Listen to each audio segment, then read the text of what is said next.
Come on over, we have some seats over here and some space at the table. I know it's a tight space today. We have testing going on. We have a wind evacuation, so all the trailers are in the building. So we have 2,000 students in our building today. It's super exciting.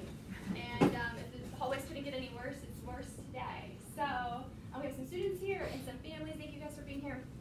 I'm Alyssa Bridges. I'm your college and career counselor here at Battlefield. And we have 2 guest speakers here today. So Danny Eckstein is the director at the College Place.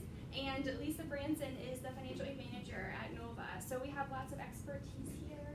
We are your team to support you in this process. I know it's very stressful and overwhelming. So I'm going to turn it over, or who's going to start? Danny's going to start. All right. Thanks so much. Well, good morning, y'all. Thanks for coming out on such a windy morning. Before we dove into the content that we had planned to share, we wanted to get a sense of where you all are in the process, just so we can tailor our comments to what you need most. So I think maybe the best way to do it is by show of hands. So either student or parent, if you want to vote, who has already submitted their FAFSA, their pre-application for federal student aid? Okay, great. Who has already received some financial aid award letters or notifications from colleges? Okay. Anything else we should check in on? I think that's, Okay. yeah, and feel free to ask questions. We are an intimate group today, so this is a great time to get any questions that you have answered. Absolutely. So what we'll talk a little bit about today is we'll quickly skate through the first step, which is submitting your FAFSA, since all of us are on the ball there. But then we'll talk to you a little bit more about the award timelines. So those of you who have already gotten award letters know what might still come. And for those of you who haven't gotten any award letters, help you understand what the timelines are so you know what is coming down the pipe as well. Then once you have those award letters in hand, some steps to take to go through analyzing and interpreting your award letters, introducing 2 key concepts, net price and net cost, and then show you some award letter examples as well. By the door, we had some handouts, including your opportunities book, which has some worksheets in it that will actually help you compare financial aid award letters apples to apples, so you can see what is going to be the best deal for your family. And on the reverse side of one of the handouts, there's also a sample financial aid award letter, so you can kind of get a sense of the template that letter might come on.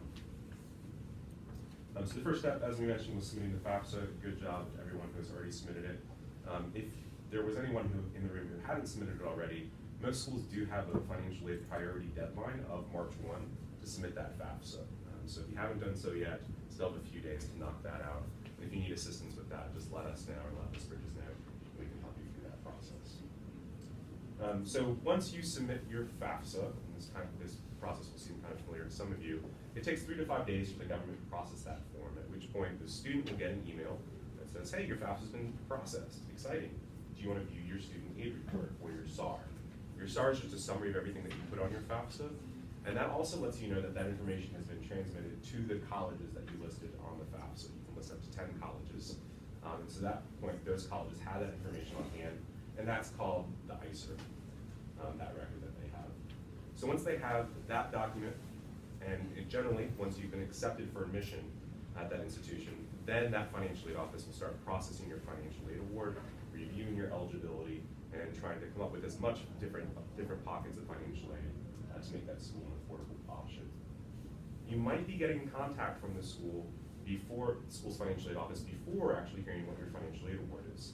So sometimes students are selected for financial aid verification, which is sort of like a financial aid audit. It doesn't mean that you've done anything wrong. Schools are just legally required to get more documentation from a certain number of applicants each year. So students, make sure you're checking your email regularly for correspondence from those schools. Sometimes it'll just come to you through the student portal, so maybe where you submitted your application, and they'll tell you exactly what they need from you in this audit process. It could be copies of your parents' tax forms, of your tax forms, copies of your parents' earning statements of W-2. If you do get that notification, make sure you submit that ASAP, because some schools will hold your financial aid award until they have all that other documentation. They just are legally required to cross their T's and dot their I's. Do you have a question on that? Yeah, there's some schools that have asked me for more documents and some that haven't. Is that? Yeah, that could be possible. So at one school you could be selected at verification, at another you may not be. And it's also possible that that school's just on a slightly different timeline.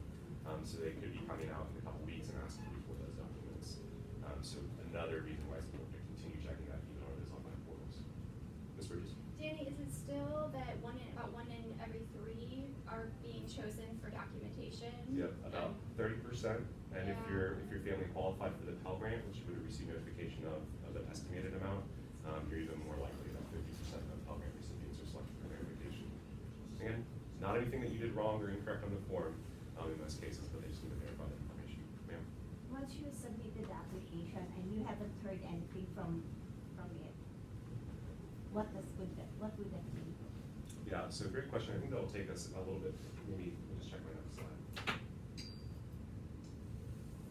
So a lot of schools will not be sending, especially like four-year colleges, if the student applied for regular decision admissions, those decisions will usually come out by the end of March, and then the financial aid award letters will soon follow. So it's possible that your student may not receive their financial aid award letter until end of March, early to mid-April, if the school is getting a lot of applications, but you should have it in hand in time to make your decision by May 1st, which is the national decision deadline to submit your deposit for that institution, which you will be enrolling at. So the financial scholarship or whatever award could be separate from acceptance? Exactly. Yeah, so my least favorite answer that I have to give all the time to many questions is, it depends. So it really depends on the school, their internal processes, and also their workflow too. Maybe they got a ton of applications right at the end, so that might delay it a little bit. So not only the timeline will vary by school, but the amount that you're awarded may very well vary by schools. That's why it's so important for us to interpret and compare financial aid award letters. They're also maybe looking a little bit different. So we've tried to increase standardization across colleges so that you can clearly see the differences between the awards. And unfortunately, we're not quite there yet, but we'll give you some tips to make that a little bit easier. Did you have a question, sir? So, although the timeline will vary by school, you did say that the national decision day is May 1st. Exactly. Copy. Yeah, so you should have those award letters in hand by that point. If you don't have an award letter by like mid-April, and you're hearing chatter that other students are getting award letters from that institution, I would give them a call because it's possible that there is a hiccup in the process. Maybe you didn't receive that verification notification that they thought they had sent out, so that you're on top of that process.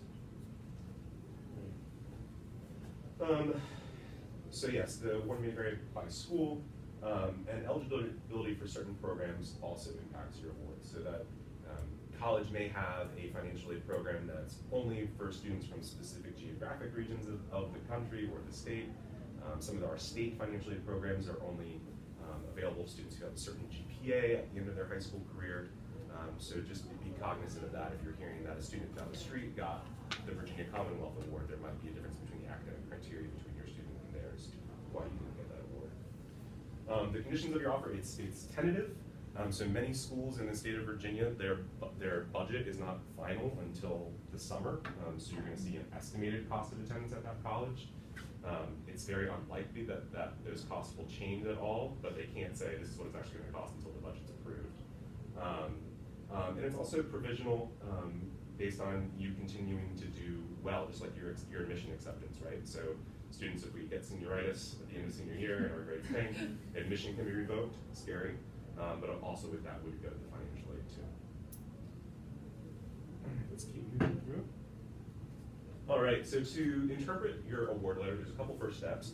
First, you got to know what that school costs. So hopefully you've done some good research, looking into the details of what that sticker price is at that given institution.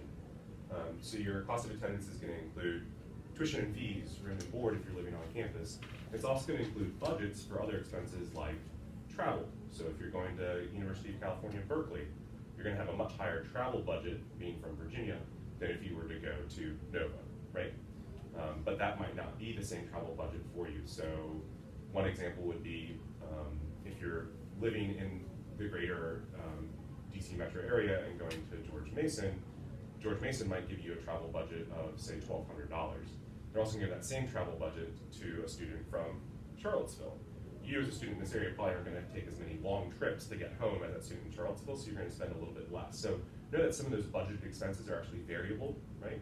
And so you can kind of create your own budget based on what you know your real expenses are.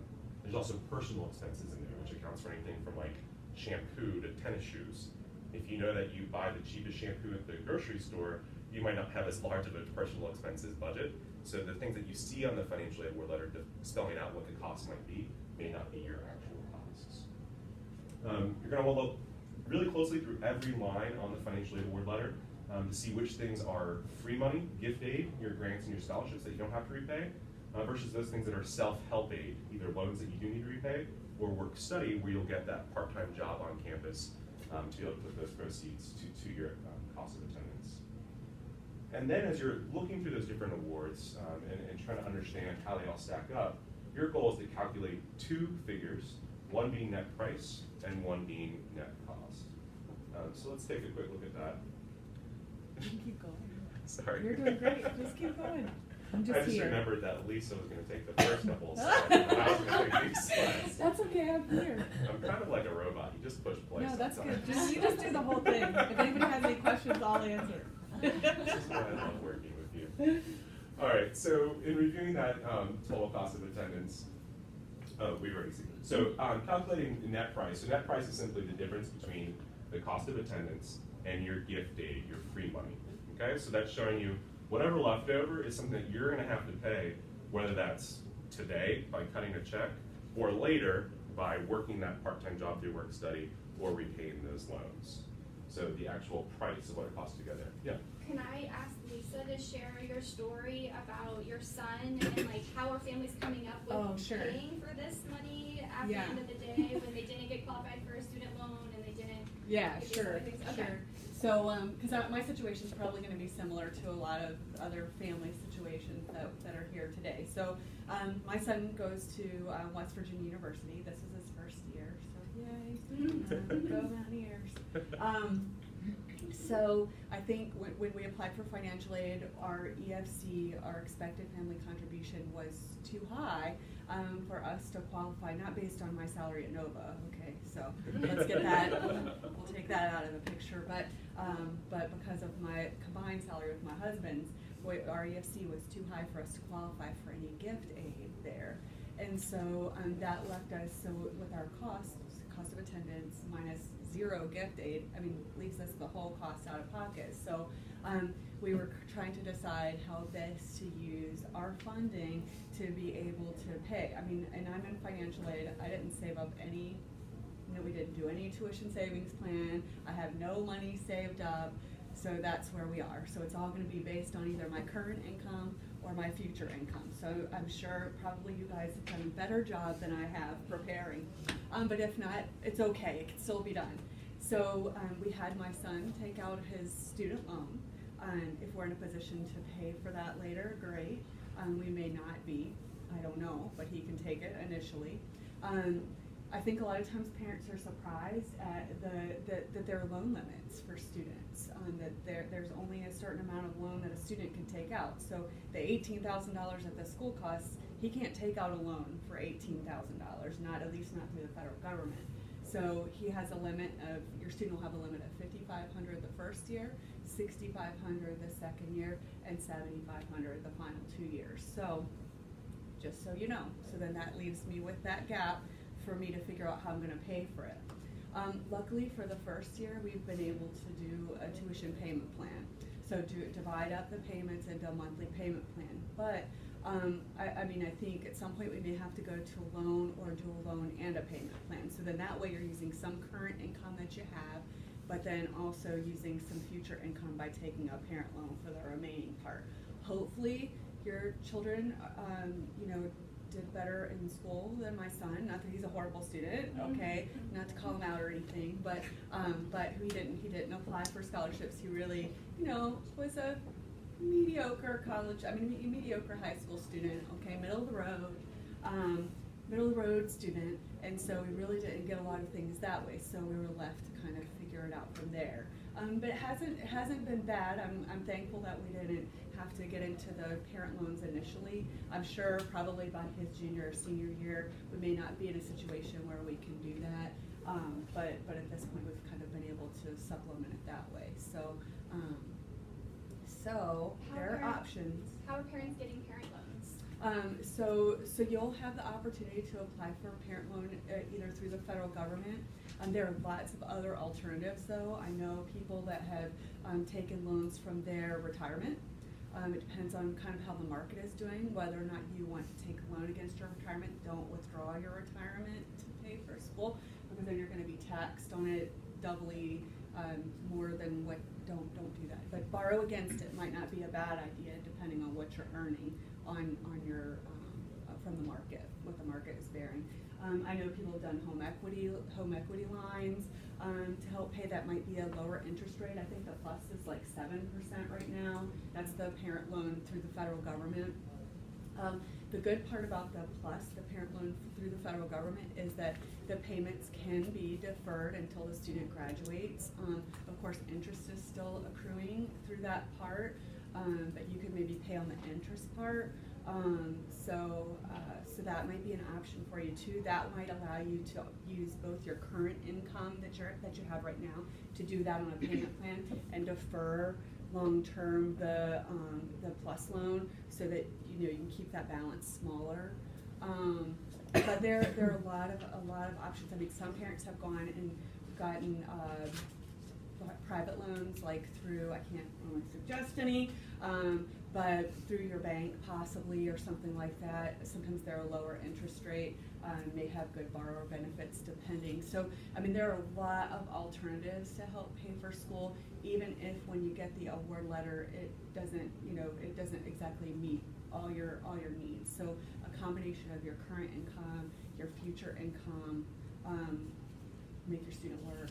Can the students get private loans outside of like They can. 5,500 from the Yes, so if for some reason, so if you as a parent are denied for the plus loan, the student will also be able to receive an additional $4,000 in their loan, since the parent can't take on the obligation through a parent loan. But yes, there are alternative loans that students can apply for.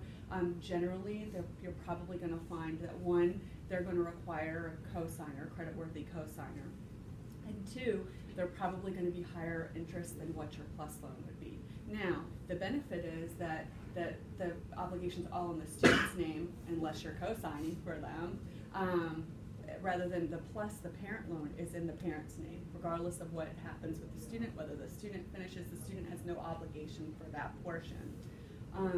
And so I think that the federal government does it that way because they feel like until a student's 24, that parents have an obligation to help their students pay. Now, whether or not that's what happens in actuality, all right, is irrelevant to them, but they feel like until that point, parents have an obligation to throw some money in there. Exactly. Yeah. Yay. I'm going out here. And just building off of that, I'm 31. I know I look a little bit older because I'm bald, but 31. And I still have about $12,000 in private student loans. And that has been a huge burden on me financially. It's delayed buying a home. So if I could do it all over again, I would have done my first 2 years at my local community college, not taking out those private student loans, and then transferred to a 4-year.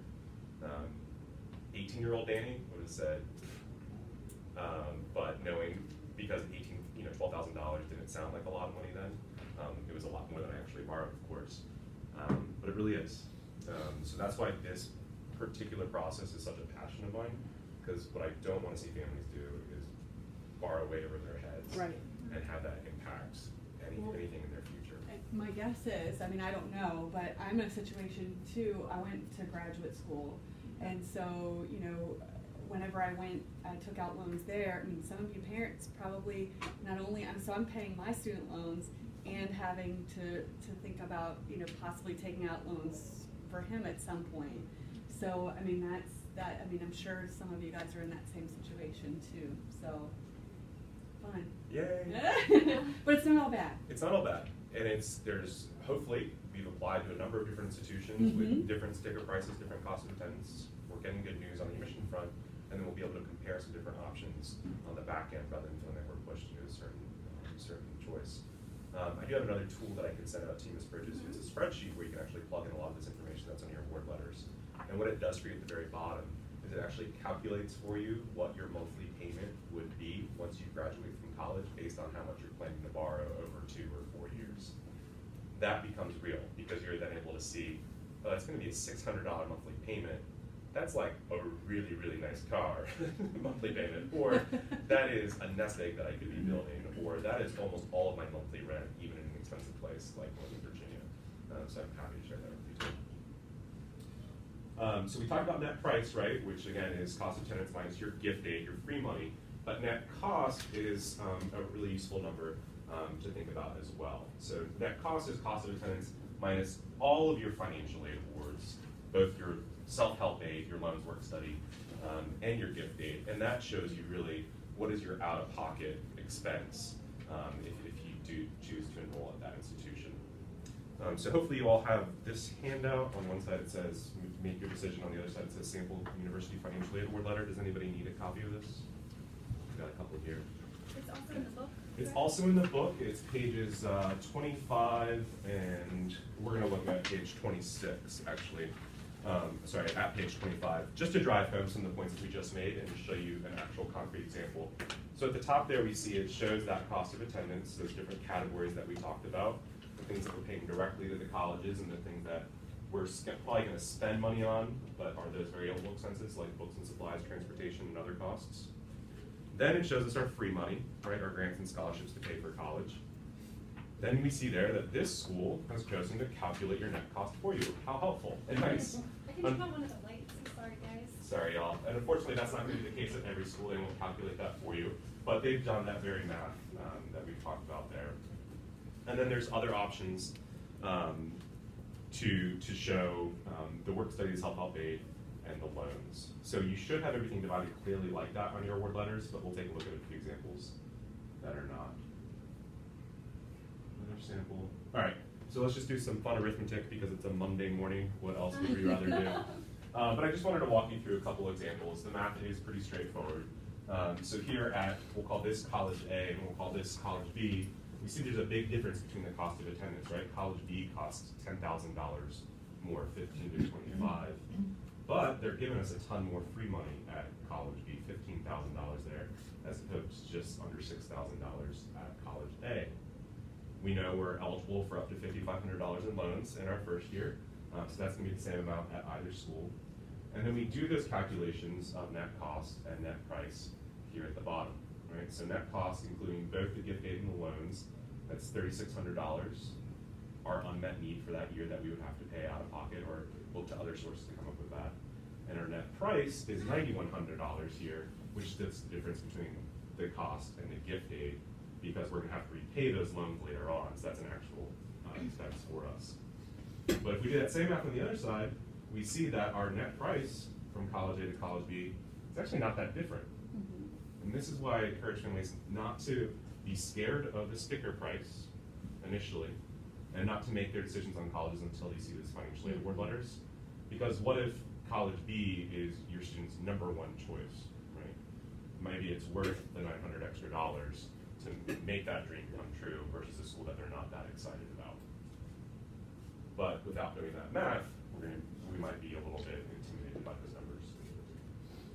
Here is another example. So looking at college A again, this is a better example of the award because it breaks out all the different costs within the cost of attendance. So I could look at this and say, there's no way in hell I'm going to pay, excuse my language, pay $2,500. This is what happens when you make me do math.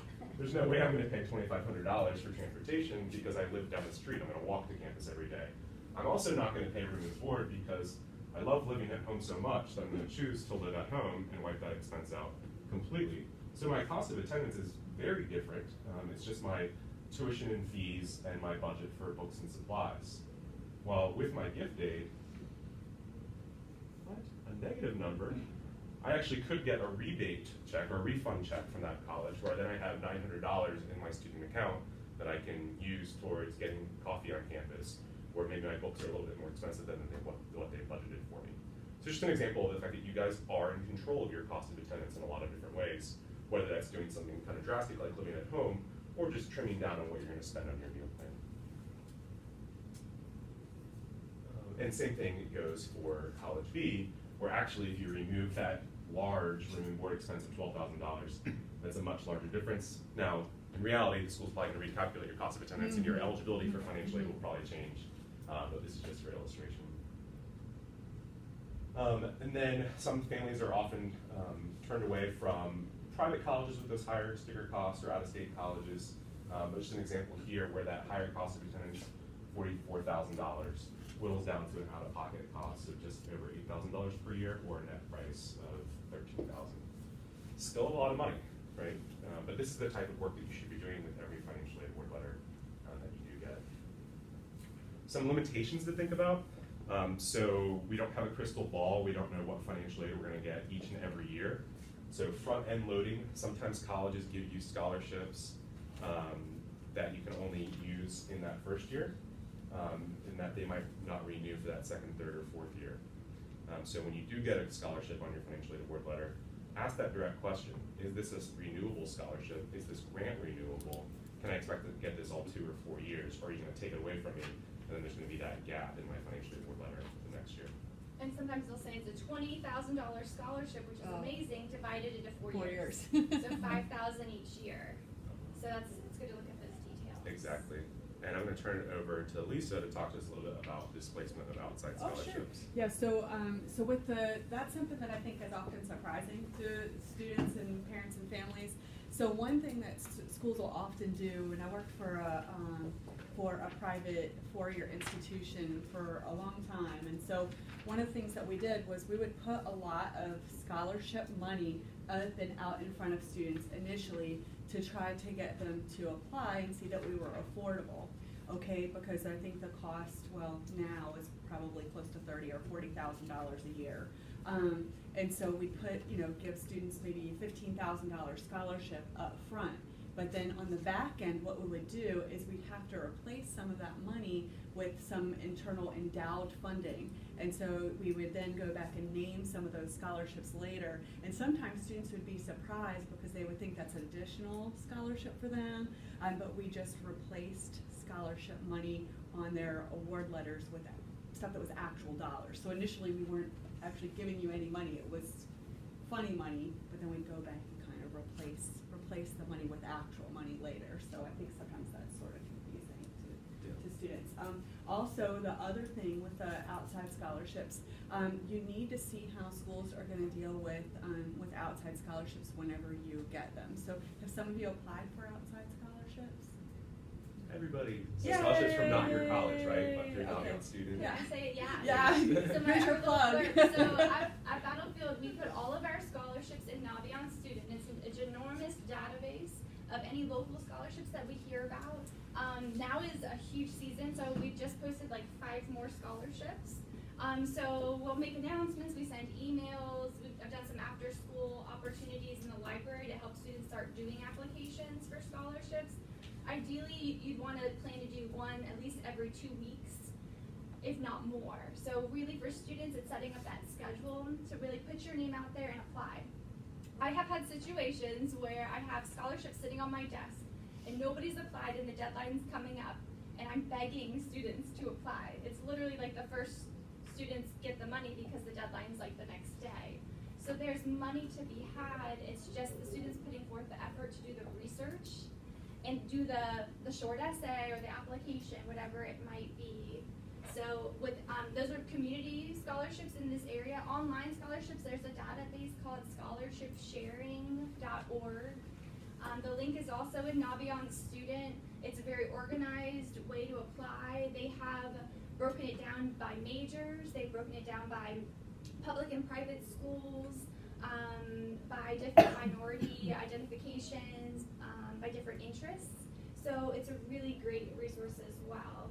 So sometimes scholarships go by the wayside because of that extra effort. It's really the researching and then doing the application. But once you do one, you really get a rhythm. So it's for students, it's setting up that time every 2 weeks to get an application in. In Naviance Student, we have a huge database. Those are all of our local scholarships. Those are like Dominion Women's Club. They want to give money away to a Battlefield, two female students in Battlefield. So particular local community organizations that want to give that money to Battlefield students. So all of that's in Naviance. Don't miss the deadlines. Yeah. what we do for those is there's typically a form you'll fill out where you say this is where I'm attending, and those organizations will write a check and send it to that institution. So the money will be in your student account, and you can apply it to your tuition or your fees. You can use it for books if you buy them at the bookstore. We know there's other ways to buy books that could be a little cheaper. Buying used books or renting books or doing online books. So finding the best resource for Do you students. have to wait until you're paid to tell them where you're going? Yes, you want to wait till you get your admissions decision and you get your award letter. You've decided I'm going to this school. That's when you'll let the scholarship organization know this is where I'm attending. In the meantime, you don't identify where you're going. You'll wait. They'll hold the money for you, especially our local scholarships. I help form for you. I'll read it back. Yeah. Other questions about scholarships that I can answer? Okay. Just to add on the fund. Oh, were you no, I was talking gonna, about I was just form? gonna talk about the replacement of that. Yeah, So good. I don't wanna lose that. Perfect. Do you wanna go ahead? Just to add more forms Yeah, in your yeah. life. So it's great that there's a battlefield form, but it's also possible that your top choice school is gonna have their own bureaucratic process to report that scholarship. So you might have to do one form for Battlefield and then say a form for NOVA to send to their scholarships office so they can process those funds appropriately. So once you are at that point, after May 1, give the financial aid office a call and say, hey, I have a couple scholarships. What do I need to do to get those to my account? And they'll walk you through all that. So sometimes, go ahead. Quick question. So I was planning on using my GI Bill for myself. Would it be recommended, once I retire, would it be recommended just hand it over to my son? I've already set it up to where I could give it to him. Would that be more beneficial for him, or? I mean, sure, yeah. I mean, I guess it depends. So that's Yeah. Yeah. a standard answer. I mean, we know We can talk that about it after. intuition goes up every year, but depending on like where you're attending and how you want to use the funds, and if it's for graduate school or undergrad, like what the cost will be. But we know tuition goes up every year, so we've even talked about using aid almost for junior, senior year of college, because that tuition is going to be more expensive junior, senior year. Are you chapter 33? No, I'm active duty. Okay, but you're gonna use when you retire, you want to transfer your benefit to. So to I'm him debating possibly? whether transferring it or keeping it, because I mean, the only benefit I can see, like if you keep it for yourself and once you retire, then you could get a BAH, right? Yeah, the housing. Yeah, so I mean, that would be like, So he would just get tuition, he wouldn't get housing. right, he doesn't get the BAH, I don't believe, but. I think it really depends on like what your gap is, right? What your unmet need is for your student. Okay, But all right. Great question. Yeah. An idea. Right. So another thing sometimes people are surprised about though is, let's say you get this $1,000 Chick-fil-A scholarship, you work for Chick-fil-A. Sometimes students will, when they deal with the financial aid office, we sometimes will replace, my colleagues, not me, will replace your scholarship or an institutional grant with that outside scholarship. So what does that mean? That means that the title of the scholarship will look different in their It means account? they might experience a reduction in their institutional funds as a result of the scholarship that they receive. I see. So an institution will say, you're getting this scholarship, so we're going to take this one away, or a portion of this one away. Sometimes they do that as part of an institutional policy.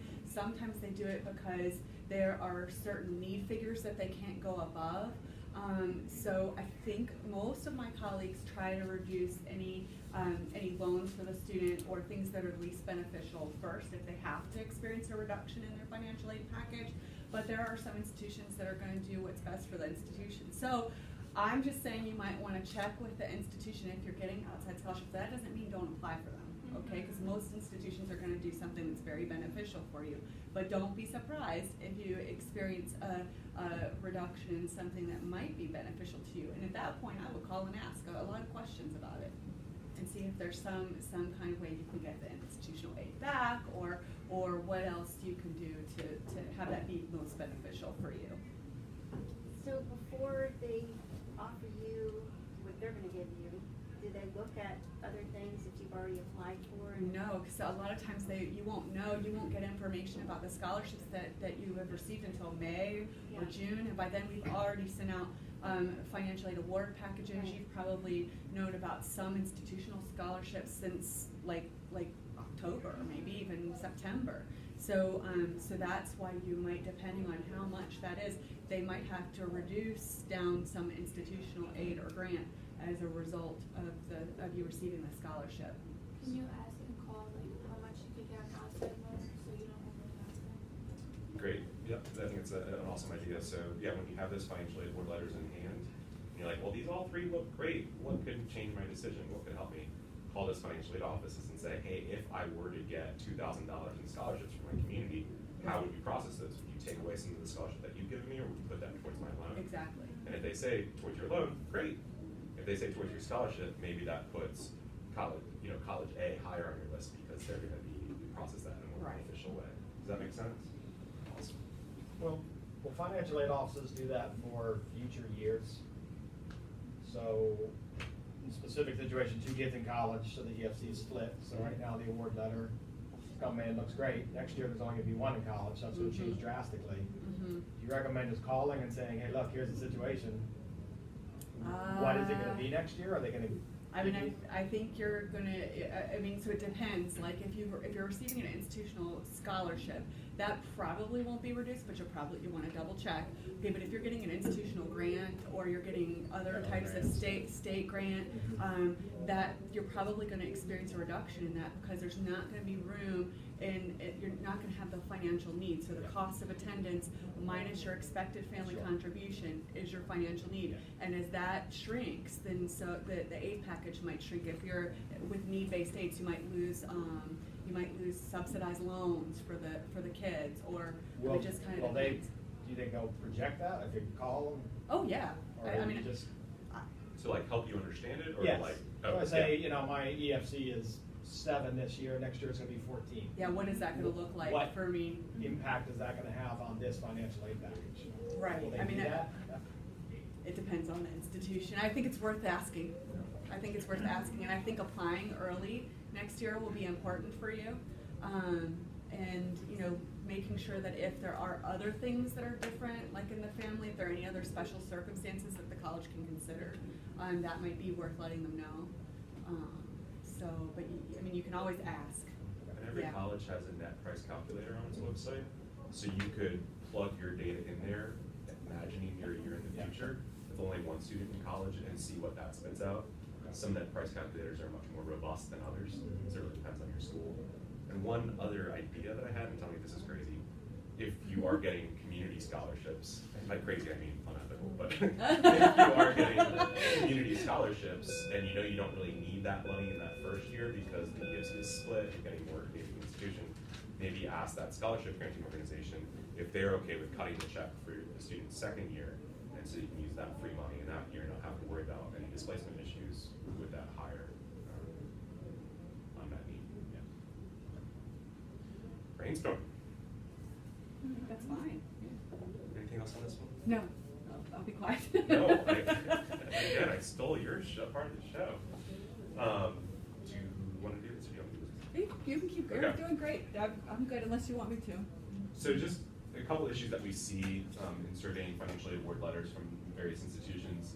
Sometimes the lingo or the vernacular is confusing, right? Like when I look at these things, I see a lot of acronyms. I'm not too sure what they are.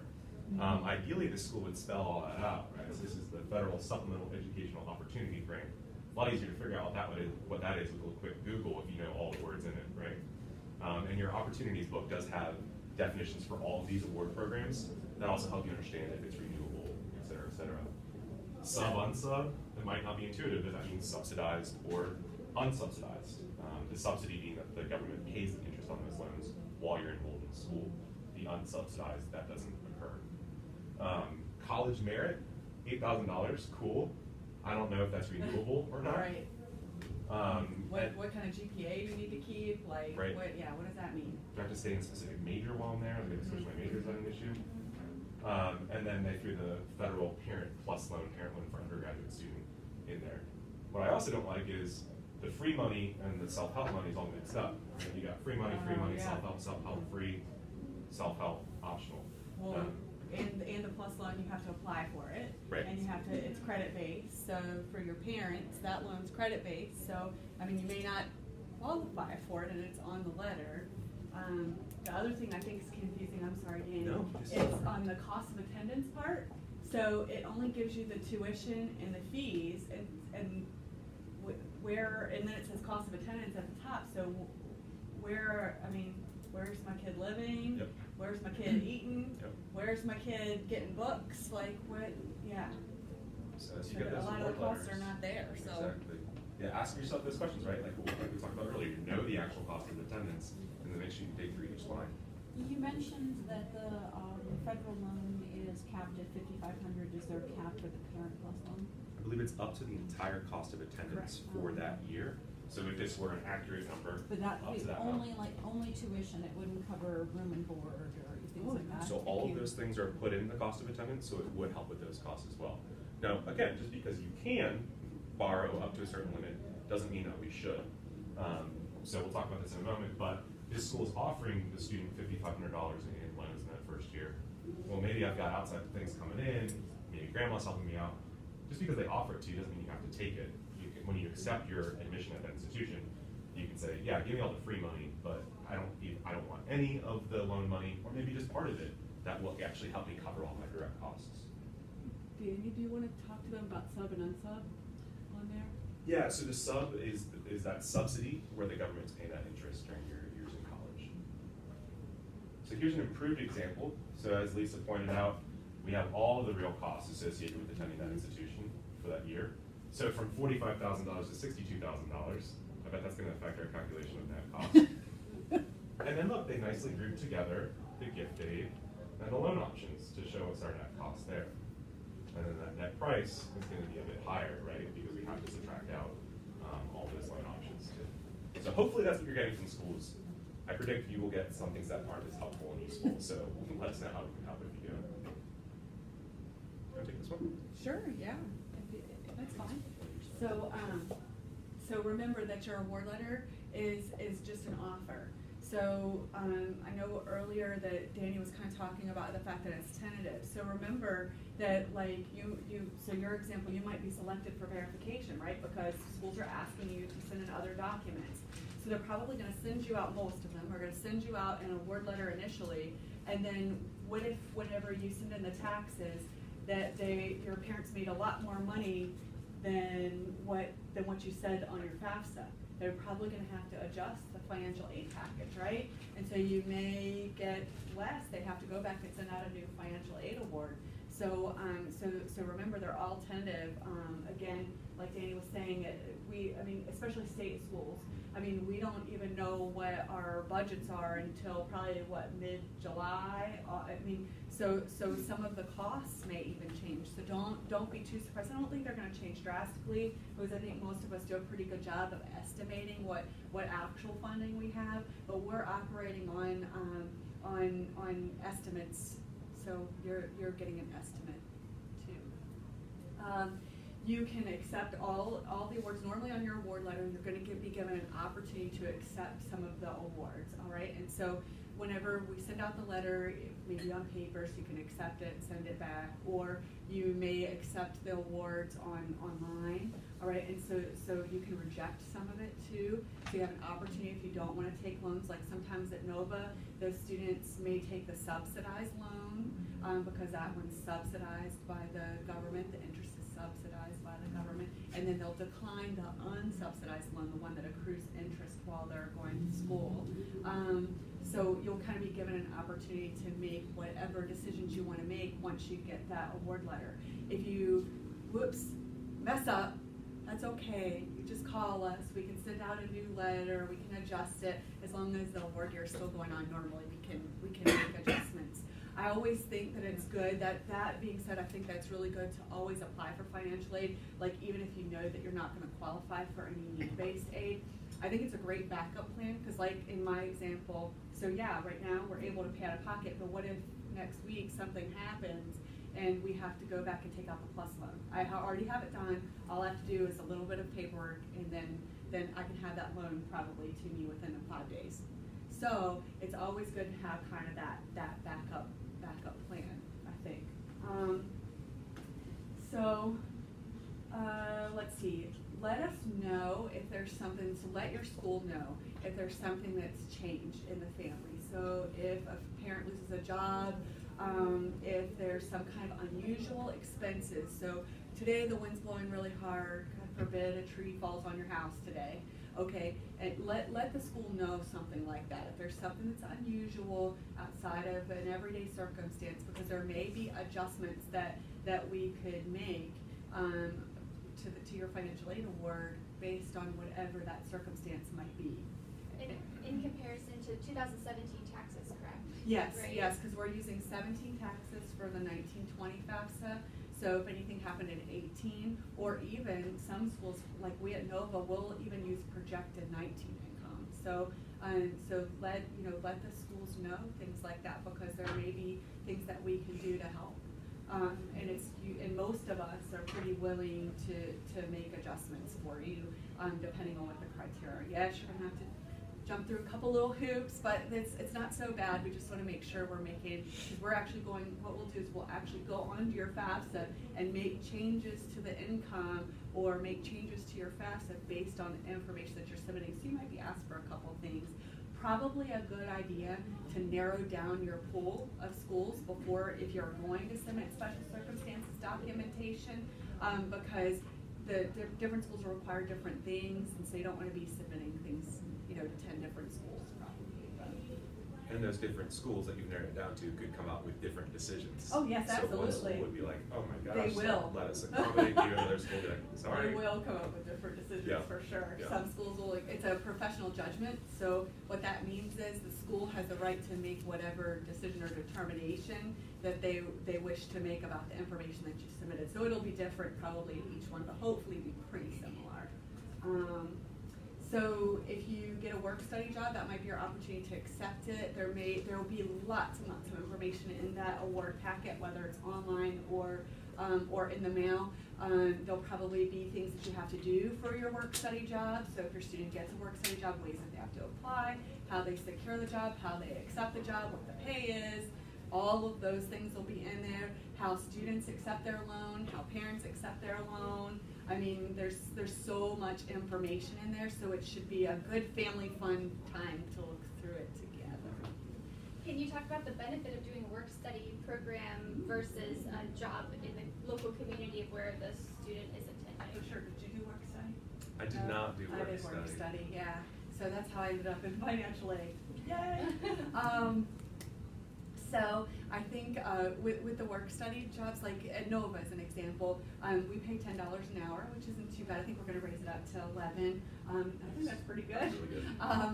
And students get to work in offices on the campus, which is super great. Like maybe work in financial aid, or work in the bookstore, work in the library, or there's a variety, a plethora of jobs on campus where the students can work. Normally the students will receive a paycheck, even though it's included sometimes as part of the financial aid package, which can be confusing. So if they're receiving a check, then obviously that's not applying to the bill, okay? So it's really used to kind of supplement their income. I think most schools don't apply it to the bill anymore. I think some were doing it for a while, but don't do it as much anymore. We usually work around the school schedule, which is much better than an outside job. We cannot, based on federal law, actually ask a student to work during their scheduled class time. So that won't happen if they work, for McDonald's. Obviously, they're going to want them to work whenever they need them to work. Some places, now not all, like the financial aid office, we usually don't, but some places might allow the student even to study while they're working, which is kind of nice. That probably wouldn't be something that you'd see from an outside employer. And studies show that students do much better in college whenever they participate in a work-study job. So you make connections with the college community. There have been so many times my students have come to me with an issue or a problem, and I help them through that. I think I've seen their grades go up as a result of working in the office, because I'm like another parent, right? I'm like, so how is this class going, and what are you doing here, right? So we all are working for a college because we like college students. So that might not be the same way that you'll find in the outside community. Yeah. Great. I have a question question? Sure. So we were, and this might sound terrible, but we were thinking that we would look at Nova if the other colleges that he applied to don't end up working out. So I didn't think of sending Nova the FAFSA. Should I have already done Oh, no, that? you can go ahead and do it. Okay, Just so I log need on to to the do FAFSA that and just add right our away. school code on. Okay. Yeah, because we're gonna start awarding at Nova, March 1st or somewhere thereabouts. So it'll be good to get into the whole, Okay. into our whole packaging. But I feel terrible. We didn't apply or anything at Nova either yet. That's okay. Okay. It'll take 20 minutes. Yeah, it's not, it's okay. He can do it with me if he wants to. Yeah. But I that's okay. should go ahead and do Yes. the FAFSA Yes, right and away. and have them apply. By March Yeah. 1. Yeah. Even if we don't know, just like every other Right, school, that's you fine. just go ahead. For and sure, apply. for sure, yeah. Glad you came today. Yeah. Sarah? There's gonna be like a little sales pitch for the students. I used to be a recruiter. Air National Guard will be paying up to $20,000 to federally funded loans. Yes. So if you graduate college and let's say you have, $20,000 loans and you wanna take care of it, if you do 4 years, they'll repay it for you. Well, And this is good, 4 I'm years, gonna give you you my work it son's out. information. A week and a month, so you- Yeah, It's all yeah. good. So I can- My son, it's ROTC, and we're waiting on the Army OTC scholarship information, which is now by March 18th. So that's what we're trying to, That would be a huge deciding factor. Right. Yeah. Well, and the thing with the ROTC scholarships though, so don't, just because a student doesn't get a 4-year scholarship, a lot of times those are hard to come by. But Right. the 3, the 2, they're much more plentiful. They're more plentiful, they're out there. I'm sure you see that all the time because I think because by the time the student's in their 2nd or 3rd year, they're much more likely to complete the program and not have to give the money back. Well, he's Yeah. planning on like school, like Right. he's not just doing it just for that, like he's. Right. Right, Yeah, so just because you don't get the 4, the private college I used to work for, had, and the only all-women Corps of Cadets, so I have some experience with that, with the ROTC scholarship. So we didn't get very many 4 years, but we Yeah. would see lots more as they move through the program. So you can still maybe get both if you weren't sure about. Yes, if you don't get it like as he's a senior in high school going Right. into a college, he can apply as a freshman in college Right. or a sophomore Correct. in college. And a lot of people don't know that. It's a huge benefit. And I'm doing the reserves Yeah. of any branch really, they offer scholarships as well. So it's another way to do the military route while serving, earning time serving and getting scholarship money and having a sense that I'm committed to my education and I'm working. So And breaking know up that if you do reserves or guard, you're only doing a week and a month. It's not Right. like, Mhm. me where it's 9 to 5 every week or whatever. You only do a week and a month. So if you graduate college and you want them to repay, the Air Guard is going to only pay $20,000. If you graduate college, you'll still be able to do your job and, work in whatever field you want to. It's just that 1 week and a month you're committed, and you'll get paid for it. You're committed to go to whatever base is by your house and, sit there and go to the Army for a weekend. Yeah. So it's not too bad. A lot of opportunities. Another great thing about the ROTC program too, my youngest brother finished in 2017 with a 4-year. Cool. And not just covering tuition fees and then the monthly stipend, but they also fully funded 2 summers abroad for him. So he studied in Jordan for a summer and in Chile for a summer. What did I know about this? That's why I had all those private student loans for my study abroad. So just, if you have younger siblings who are thinking about it, if you guys are on that track, a program to consider that I wish more people would. All right, so then questions to ask. We've covered a lot of these already. So are the free money packages that you're getting renewable for all 4 years? We talked about those special circumstances that you might want to let your financial aid office know about. What changes might affect the award? Your EFC could change if one student leaves college. And Lisa, can you talk a little bit about the buying a car or computer piece? Sure. Well, buying a car, I don't really know if that's in the transportation budget, but let's go with the computer part. So a lot of times students want or need computers to begin school. And I think one important thing, and the same with like the book money, you need to find out how the financial aid is going to be dispersed to your students. So like at West Virginia University, George Mason, they disperse funds before the semester even starts. So that way, if there's excess, so let's say he took his 5,500 and I took out 20,000 in a parent loan, then that excess would get distributed before the semester starts, so that we'd have access to it. We'd get the refund, or I would, like if I took out the plus, I would get the refund so that then we could use that for a computer. There are going to be institutions like Nova where we don't disperse funds until several weeks into the semester. You can imagine why that might be at Nova, because we have people that are changing classes, changing minds, changing everything all the time. It's like, herding cats, okay? So we don't disperse until much later, until after our ad drop period is over. So what that means for students is that they can kind of use a book voucher process to get their books and charge against their financial aid, but for things like a computer, you would have to wait until you get your refund, which would probably be 6 to 8 weeks into the semester.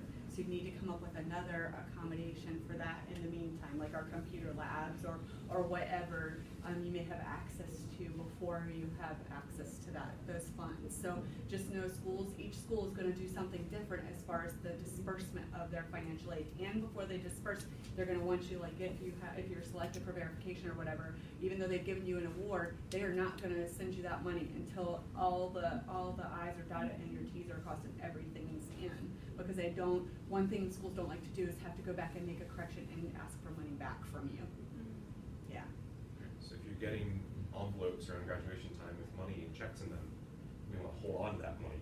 Right? So they have those real expenses going into that. Beginning of the school year. My kid didn't hold on to any of it. What do you do with all that? And if other people don't take their awards, will my award increase? I think you've got a great example of this. Yeah, we were just talking about that as we were sitting over here today. So Danny was asking me a little bit about some of our supplemental state aid at Nova, all right? And so normally that's like, besides your Pell Grant, that's another grant that we get like maybe $5 million as an example from the state of Virginia. And so normally with our first award day on March 1st, we get rid of all that money before we even get through all the eligible students, all right? But as the year progresses, we figure out who doesn't come, like maybe he doesn't come in the fall, but we've given him some supplemental aid, well then we reallocate that money. Then we figure out who didn't come in the spring, or maybe somebody lost their aid eligibility in the spring. So we go through and we're constantly reallocating that money. So yes, just because your award is what it is to begin with, you might find that you get more money. I love when students come into my office, they're like, I got a check for $850. What is this? I'm like, it's grant. And they're like, really? Thank you so much. I'm like, I didn't do it. But okay, I just did it. Those are for all the days I get yelled at. But you might find, but anytime you get a check and you weren't expecting it, you should always come into my office or into your financial aid office and check, because sometimes there have been instances where students have made boo-boos and get money that they weren't expecting because they accepted a loan or something they didn't know, or you should always come by and check. We'll go through it with you. Yeah, I think that's fine. So, book money, travel money, we kind of talked about. Do I write out a check for my family contribution? No, you write out a check for whatever the cost is that's not covered, right? And based on whatever costs. Like we only covered the direct costs, so the tuition, fees, room and board. That's what we wanted to cover. I didn't want to cover transportation. I didn't cover books. I didn't cover pizzas. Okay, so I guess I am covering that because I send up money to the companies, but I didn't include that as part of what I felt like I needed to come up with to pay for college. So it kind of depends on what you're thinking your out-of-pocket is going to be, or what you want to cover as part of the financial aid process. So, and if I'm not living on campus, why is housing part of my cost of attendance? Well, we include that because, if you're living off campus, maybe you can use some of that money for off-campus housing. Like, as an example, I know I keep going back to my example, but I think my kid's probably going to move in off-campus housing next year. And so at that point, I can still take out the PLUS loan, and the money will go pay the tuition, and then whatever's left will come to me, and then I can use that to pay the rent. Okay, so that's perfectly acceptable to do. And then what do to get my money? Whatever the financial aid office says. Schools that don't have like on campus housing, Right. will they give money for housing to students? So like Nova, as an example, we don't have on-campus housing, but you can take money up to what our cost of attendance is. So like our direct cost, as an example, is probably close to $5,000 for full-time enrollment for fall and spring, right? But my cost of attendance is more like $20,000, $21,000, because it includes all of that off-campus room and board and stuff. And you can take your grants or your loans or parent loans up to that $21,000 to help cover any off-campus housing expense. Yes, and sometimes we do have that, because like as my adult students that go to Nova, they're eligible for a lot more loans than what the dependent undergrads like 24 and under are eligible for. And so a lot of times my adult students will take out their grant and loan to help supplement some of their income they're not earning from working or, housing expenses. Yeah. Yeah, nice Not to that know. you're not adults, but I'm talking about like old. Yeah, old. Yeah, like me, old. Yeah. So it's nice to know it's an option, at a community college to be able to use some of your loans for off-campus housing. But if you have the option to live at home and only use grants to cover your direct costs, much better decision. Right, yes, true. All right, so school, kind of piggybacking on that last question, what do I do to get my money? We'll tell you what you need to do to get your money. All right, so you're going to use the online self-service tool. You'll do that directly with a counselor. If you're there for a visit day, you can do that with them in the admission office or financial aid office, email or phone, or you might actually get some snail mail financial aid award letters. Kind of a dying trend. If you do that, you're probably also going to get it through your online self-service tool. So, name the institution. Usually the self-service tools are named like my UVA, my JMU. So look for those links on the websites if you're not familiar with that already. Parents can be involved in this if you, the student, authorize. There's a fun law called FERPA, all about education and privacy rights. So I think it's a great idea of students to go ahead and sign a form with your institution saying, hey, if my parents call to ask about my financial aid, you can talk to them about it. If you don't do that, the financial aid office will say, sorry, can't talk to you about this until we have that form signed. And you can consider having a family email address. So maybe you have theecksteins@gmail.com, and that's the email address I use for my financial aid account at that institution, so that mom and dad can log into that as well, rather than me having to forward that email to mom and dad every time that it comes through with a financial aid concern. Just one pro tip. And remember, deadlines are still important. So financial aid verification deadlines are very important because you won't get packaged until then. Once you decide, hey, I want to go to school, I want to get these grants, I want to take out this part of the subsidized loan, then there's additional paperwork to do with the federal government to sign your promissory note, basically your contract with the government that you understand your rights and responsibilities and that you'll repay that money eventually. And then do stuff called entrance counseling, which just educates you on one of those pieces. So just know there's always another step. So keep track of those emails, keep track of those letters, and ask for help if you don't know what they mean or what you should do. It's literally our jobs to do that. One additional resource, so on the back of this award letter, you have this nice chart that helps you calculate the net cost and net price for yourself. This is a really long URL. I don't imagine that you want to copy it. I just put it here so I don't have to tell you about it.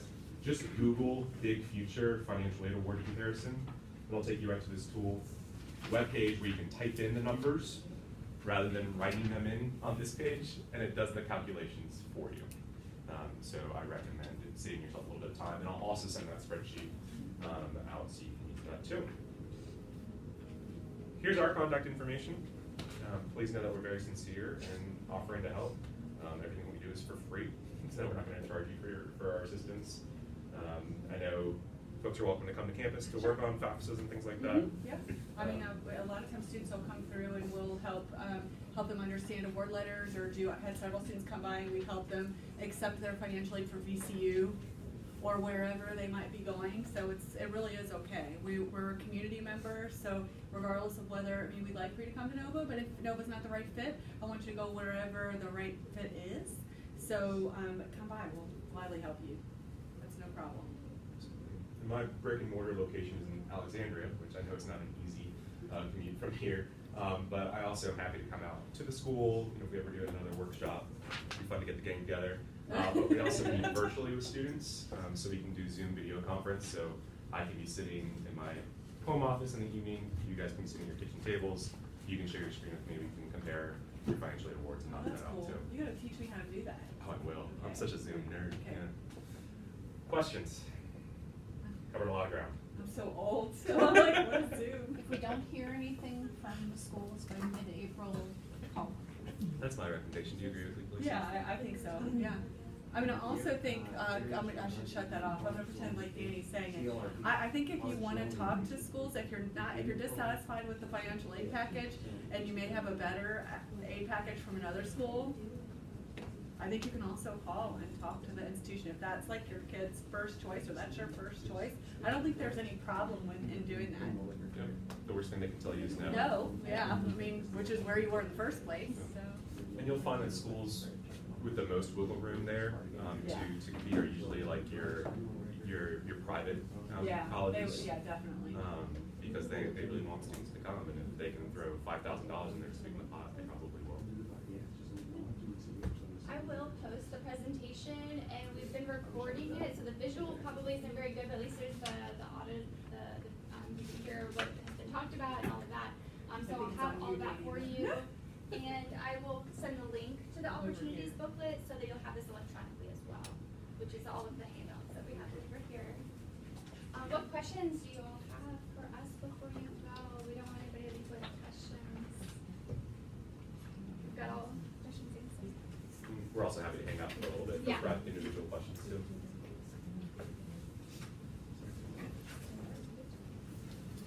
Thank you all. Thank you. Thank you.